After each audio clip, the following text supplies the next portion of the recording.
దేవుని బిడ్డలారా, మనము ఈరోజు ప్రేయర్ అనేటువంటి అంశం మీద మాట్లాడుకుందాం.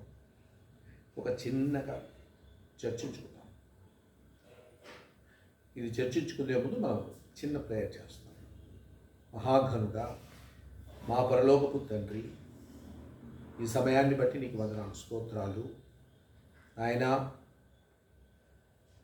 మిమ్మల్ని ప్రార్థించుటకై మీ సన్నిధానమునకు మమ్మల్ని తీసుకొని వచ్చినందుకై స్తోత్రాలు. ప్రభువా, మాకేది అవసరమో మీరు ముందుగానే ఎరుగుతురు. ప్రభువా, మేము మరి మీ సన్నిధానంలో ప్రభువా మీ యొక్క ఆజ్ఞ కొరకై వేచి ఉన్నాము. మాతో మాట్లాడము. ప్రార్థన అనే అంశం మీద మాతో మాట్లాడమని ప్రార్థిస్తున్నాము. యేషువా నామంలో అడిగి పొందుకొని ఉన్నాము తండ్రి, ఆమేన్. ప్రియులారా, ఈరోజు మనం ప్రార్థన అనే అంశాన్ని గురించి కొంచెం సేపు చర్చిద్దాం. ప్రార్థన ఎందుకు మనం ప్రార్థన చేస్తాం? దేవునికి మనకి ఏం కావాలో దేవునికి ముందుగానే తెలుసు కాబట్టి ఆయన మన యొక్క అవసరతలన్నీ ఆయన తీరుస్తాడు. మళ్ళీ అడిగి ఇప్పించుకోవాల్సిన అవసరం ఉందంటారా? మరి ఎందుకు మనం ప్రార్థన చేస్తాము? ఒకవేళ ఆయన మైండ్ను ఏమైనా మారుద్దామని ట్రై చేస్తామా ప్రార్థన ద్వారా? ఎందుకు? నాకు కావాల్సిందల్లా ఆయనకు ముందుగానే తెలుసు. మళ్ళీ ఎందుకు ప్రార్థన చేయటం? ఇప్పుడు ప్రార్థన అనే మాట హీబ్రూ భాషలో ఎలా ఉంటుందంటే లెహిత్ ఫలేల్ అని ఉంటుంది. దీనికి రూట్ వర్డ్ ఏమిటంటే ఫలేల్. ఫలేల్ అనే మాట రూట్ వర్డ్ అనమాట. ఇది ఏంటంటే ఫలేల్ అంటే మనమే తీర్పు తీర్చుకోవడం, మనమే మన అంతరంగాన్ని పరిశోధించుకోవడం, మన యొక్క అంతరంగంలో ఉన్నటువంటి తలంపులు యొక్క ఆ విలువ ఏమిటి తరచి చూసుకోవడం అన్నమాట. అదనమాట ఫలేల్ అంటే. అది దానికి అర్థం. అంటే దేవుణ్ణి ఏదో బెక్ చేసి అడుక్కుని సంపాదించుకునేది కాదు ప్రేయర్ అంటే. అలాంటి అర్థం ఇది ఇవ్వదు. ఫలేల్ అనే మాట అది ఇవ్వదు. ఇది ఎలా అంటే రిఫ్లెక్టివ్ అన్నమాట. హీబ్రూ లాంగ్వేజ్లో ఇది రిఫ్లెక్టివ్ వర్బ్ లాగా వస్తుంది అనమాట. ఎలాగంటే యాక్షన్ అనమాట. Reflective and action. ఉదాహరణకి లెర్హోత్ అంటే కడగడం. లెర్హోత్ అంటే కడగడం.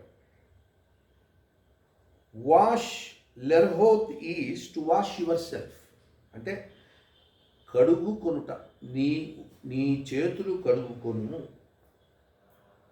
అంటే నీ అంతకు నువ్వే నీ చేతుల్ని కడుక్కో. లెహిత్ ఫలేల్ అంటే నీ అంతకు నువ్వే దేవుని ముందు కూర్చుని నీ యొక్క అంతరంగాన్ని పరిశోధించుకుని, పరీక్షించుకుని, విలువగట్టుకుని నిన్ను నీవు మార్చుకుంటా. దేవుని సహాయంతో నీలో మార్పు చెందడం అన్నమాట. అదన్నమాట ఫలేల్ అంటే. లెహిత్ ఫలేల్ అనే మాటకు అర్థం సెల్ఫ్ ఇవాల్యుయేషన్ అన్నమాట. ఇప్పుడు నేను దేవుని ముందుకు వెళ్ళి కూర్చున్నప్పుడు నేను ఒక ప్రాసెసింగ్లో ఉంటాను అన్నమాట. అంటే నాలో ఉన్నటువంటి పొరపాట్లన్నీ వాక్యపు వెలుగులో చూసుకుంటూ ఆయనతో సంభాషిస్తూ నన్ను నేను సరిచేసుకోవడం, అది లెహిత్ ఫలేల్ అనే మాటకు అర్థం అన్నమాట. అప్పుడు మార్పు వచ్చిన తర్వాత నేను మళ్ళీ ఒక పాత మనిషిలాగానే ఉండను. మార్పు చెందినవాడుగా ఆయన సన్నిధానంలో నుంచి బయలుదేరి వస్తాను అన్నమాట. అదన్నమాట ప్రార్థన అంటే. లెహిత్ ఫలేల్ అంటే నన్ను నేనే సరిచూసుకుని నా అంతరంగాన్ని పరీక్షించుకుని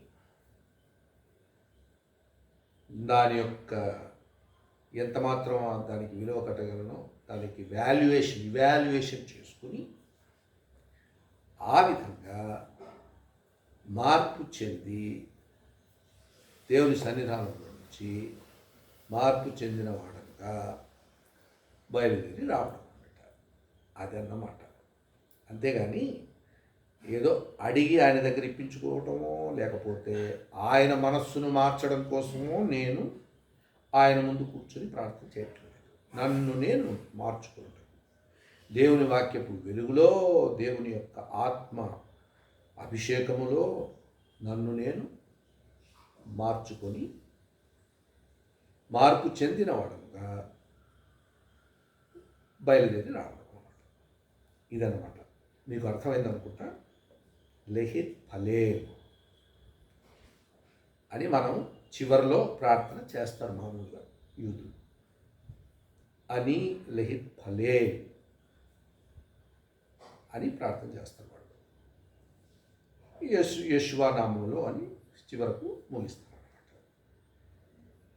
అర్థమైంది అనుకుంటా. ఈ యొక్క మెసేజ్ని దేవుడు ఆశీర్వదించును గాక. ఆమేన్.